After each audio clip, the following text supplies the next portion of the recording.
This is the Nightwolf howling at you, and today we're going to be taking a look at the Turtles of Grayskull Donatello, the snake hunting tech head from the Masters of the Universe and the Teenage Mutant Ninja Turtles crossover figure line. As you might recall, if you watched my previous review of the first Donatello figure they made, my complaint was that that helmet was attached to him and you couldn't take it off.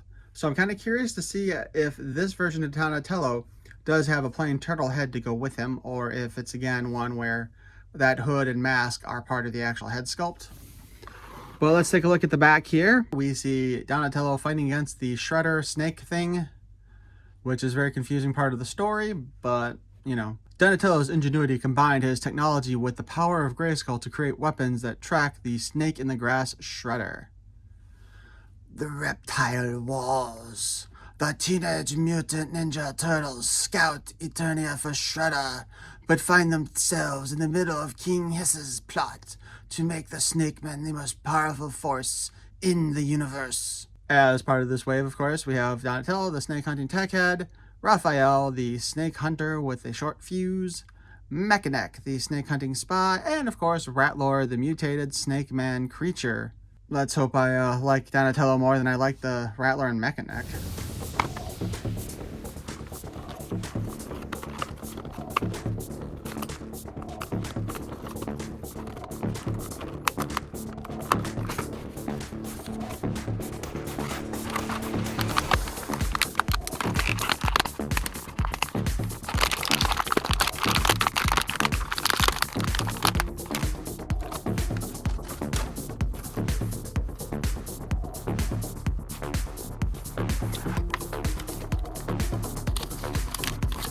Here he comes with his informational guide as to what parts come off of him, and we do seem to be in luck because, at least according to this, he does have a standard head without the costuming around it.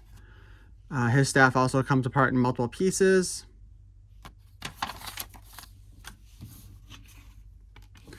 And of course, we have our comic book, The Reptile Wars Part 1, Snake in the Shadows. Well, I really sounded really excited on that one, didn't I? So just remember, if you wanted, I did read off the whole story during my first review, which was Rattler. So if you want to hear me just read off the parts instead of talking about it, you can go there. So while in kind of our last episode, the Turtles had kind of helped stop a lot of the crap that was going on. You know, Shredder had gotten away and the Turtles didn't feel right about going back to their homeworld without, of course, capturing Shredder. So we start off with this one with Clamp Champ and Mechanic out and about following the trail. Thank goodness they have their snake armor on though, because, you know, even though they weren't expecting snake men, we do run into the snake men. And of course, this Rattler and a bunch of foot soldiers that are made from snake men, apparently. I wonder if they're actually going to make these versions of the foot soldiers, or if the only one we're going to get is that King Hiss foot soldier. But there's some fighting going on, and it looks like, you know, Rattler tries to bite Mechanic. And then the Ninja Turtles show up, and it becomes a party. Oddly enough, now that I look at this, Leonardo is the only one who's actually wearing his original costume. Otherwise, everybody else is wearing their secondary ones. Some fighting ensues, and this is realized when they find out that the foot soldiers have scales so that they are not normal foot soldiers. And this also clues them in that Shredder must have made contact with the Snake Men. Not that the weirdly mutated giant Snake Man looks, well, I guess it is the Ninja Turtles, so giant mutated Snake Men probably wouldn't be all that weird for them in the first place. But, you know, Clamp Champ and Mechanic should have known. But hey, apparently Mechanic at some point here got bit, and he starts to fall under the control of Rattler. The Ninja Turtles use their anti-mutagen weaponry here to stop Mechanic from mutating and becoming a slave to Rattler, which, again, this kind of weaponry, I guess, is it designed specifically to only affect the magical-based mutagen? Because if not, these would be the most dangerous weapons the Turtles could be carrying for themselves as well. But they win that one, and they start heading towards Snake Mountain. And, you know, their really stealthy selves go up the main staircase in plain sight without trying to hide themselves at all. Because, you know, we kind of forgot what the function of ninjas were. This is when they find a secondary ooze pit. This time it is still Shredder's ooze pit, but with the snake enhancements to it, which honestly also kind of seems like silly to me, but you know, so does the whole thing where you just like drop a bunch of slime on somebody from above when you could have just, you know, sprayed it on them in the first place. But now we see this Skeletor Shredder combination for the first time, which I want to know, that figure does not actually look like it's going to have that face, but I don't remember what it looks like. But some fighting ensues, and Shredder Skeletor decides to go ahead and sacrifice themselves into the ooze pit, which does not sound like either of them, to be perfectly honest. The idea being, of course, is that they're going to make an even more powerful mutant out of them. So King Hiss joins in with the Shredder Skeletor combo so that they can all be combined together, which again is another one of those things that doesn't make sense, because the original ooze pit for the turtles, you know, was that whole thing where if you touched something, you brought on their property. So again, like, the turtles touched Hamato Yoshi as a human, so they got a human form. Hamato Yoshi, since we're going by the cartoon from the 80s, touched a rat and he got the rat form. Bebop and Rocksteady, they were humans that touched a warthog and a rhino, they got that form. So this whole thing where they're like actually combining together now, I guess that could be considered maybe part of the Havoc infusement, you know, the magic. But then that doesn't explain any of the other people who were just, you know, Havoc infused slime that just took over, like He-Man and Ram Man, you know, etc. So to me, the storytelling isn't very consistent. But hey, it hatches here, because why not create an eggshell around it in the ooze, which also kind of makes little sense. And we see this weird snake head thing pop out. And of course, the next one will be part 2, the Blood of the Dragon, which actually, I just got a notification that Entertainment Earth has shipped me my next wave. So, I mean, once I get done with Raphael, we'll be going right into the next wave too. On the back, we see our cross cell with Donatello, the snake hunting tech head, Raphael, the snake hunter with the short fuse mech neck, the snake hunting spy, and the mutated snake man, a creature of rat lore, which again, not one of my favorites. So let's take a quick look here at Donatello's equipment here. We have his staff where the little end knockers come off. So you could use it just as a plain bow staff, or you can go ahead and put these things on the ends.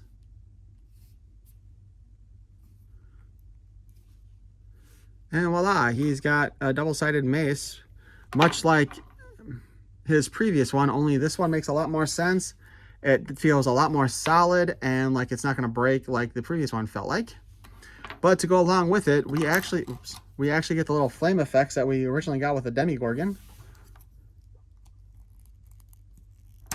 which we can snap in place on here, like so. I wish I had a little thing I could put this on to spin it around.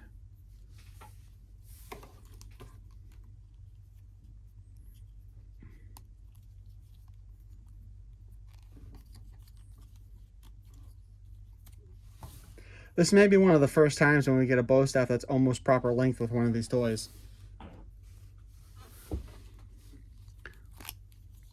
But let's go ahead and take a look at our Donatello figure. He's got one of these giant shield things on his side here for the shoulder pauldron. You know, for a moment I thought maybe this is like the same thing that came with the first Leonardo, but actually I don't think it is. He's got another little bit of armor over here. Got a little plastic cabbie left over. Basic bracers, although this is also interesting too, because the bracers themselves are a separate piece on him as well. I honestly would like to see them kind of do that with more of these figures, to be honest.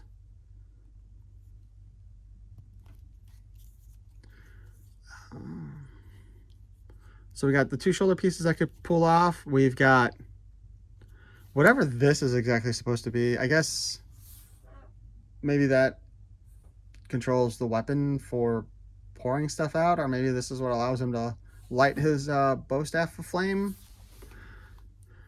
Because it does look like a liquid tank here.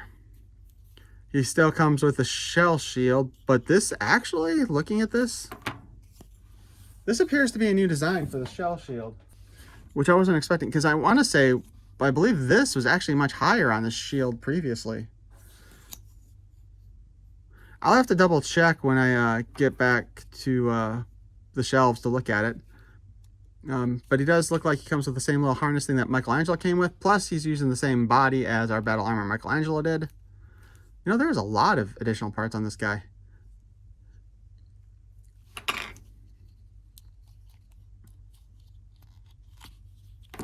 So we can take his little hood off, which, oh, that's interesting. It's got eyes on it. So I guess this is supposed to be like a snake hood then.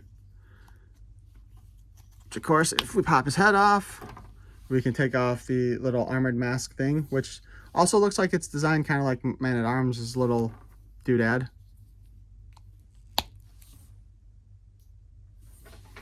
And this does give us a Donatello where we have a plain Donatello head, which honestly would probably look nicer with the other body.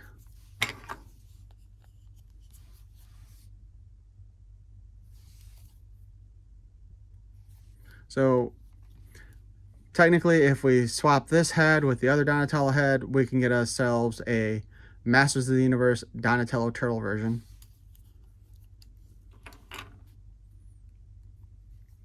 He's also got removable knee pads where they're using a friction grip instead of a full circle all around.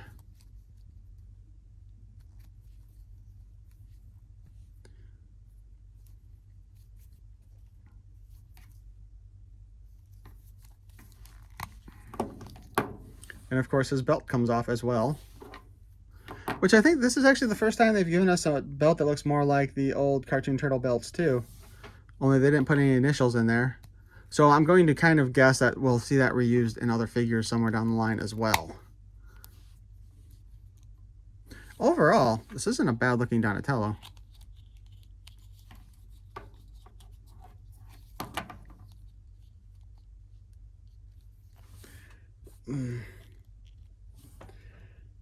Although he does look kind of goofy with just the hood on without the little mask part.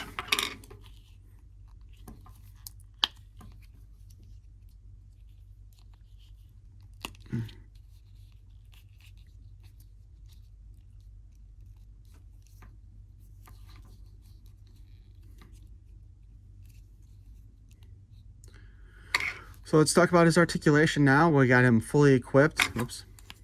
Okay, we have him almost fully equipped. I have a feeling that this is going to be interesting. So head-wise, we've immediately knocked the turtle shell off. Although that might be more me than the actual figure.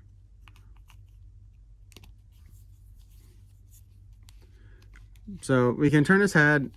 Basically, if you want everything to move, though, you have to basically grab the head and the back with the hood and the mask in the front, and then you kind of get the whole thing to move on its own, or together, not on its own. So you get the looking around. You can go up and down with that.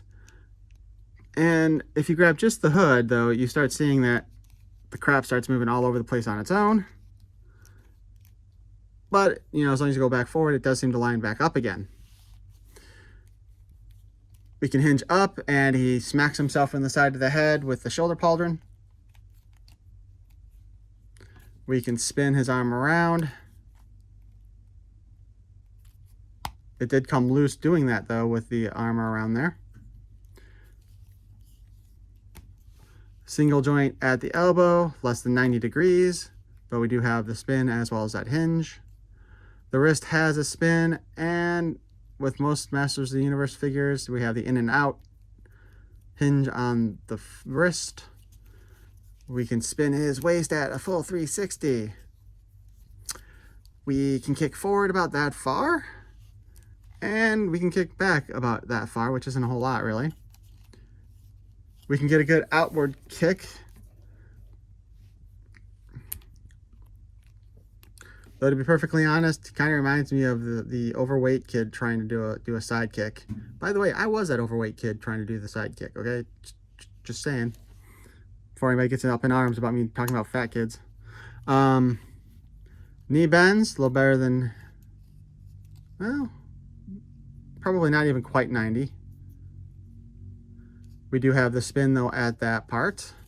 And, of course, as with all of them, we have the boot cut where we can spin it around. We have the hinge here. And we have the ability to turn that around. And, of course, we've got the turtle feet.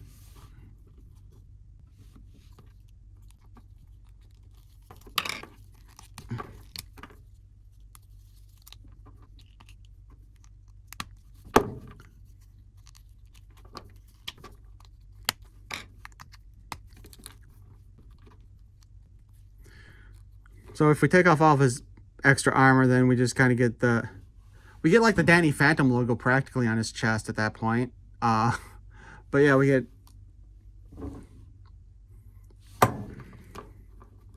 get Donnie standing here like this. It's not a bad figure. You definitely see why they added the harness here, though, in order to give us some additional detail there. Plus, of course, the harness is where you attach the shell shield, which again, even though this does look like it's new, this is still a piece of crap. Like, you're not going to fit that in there unless, of course, you do take that off. And even then, if you look, you can't get his staff in there without forcing it.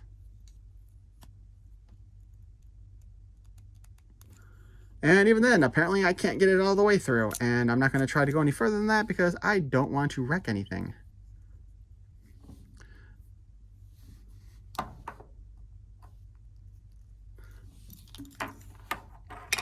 So overall, I think this is a pretty good figure.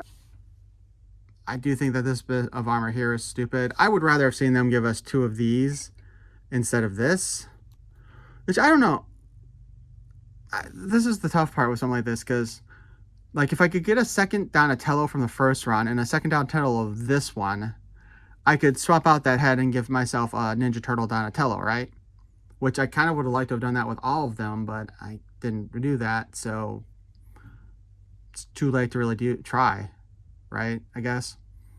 But if I did get a second one of this Donatello, I would probably throw this out and just put this over here as well for the final look on him. Although, I mean, I have all the rest of the equipment on there, but I don't like this thing. But other than that, I think this figure looks pretty good. So one detail I didn't notice earlier when I was taking a look at this is that purple shoulder pauldron armor thing, whatever you want to call it, it has a little fringe on the back. So if I did try to swap them over, the fringe would be on the front and would look kind of stupid too. So that would make my plan a little bit less viable.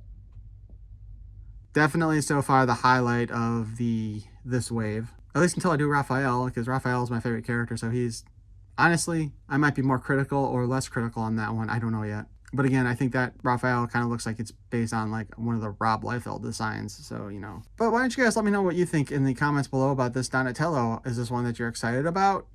Do you find that shoulder pauldron stupid? If you do, hit that like button. 1 like means that shoulder pauldron is dumb. And if you want to drop in a subscription, that would be great. I'd appreciate it. Thanks for watching. Peace and love.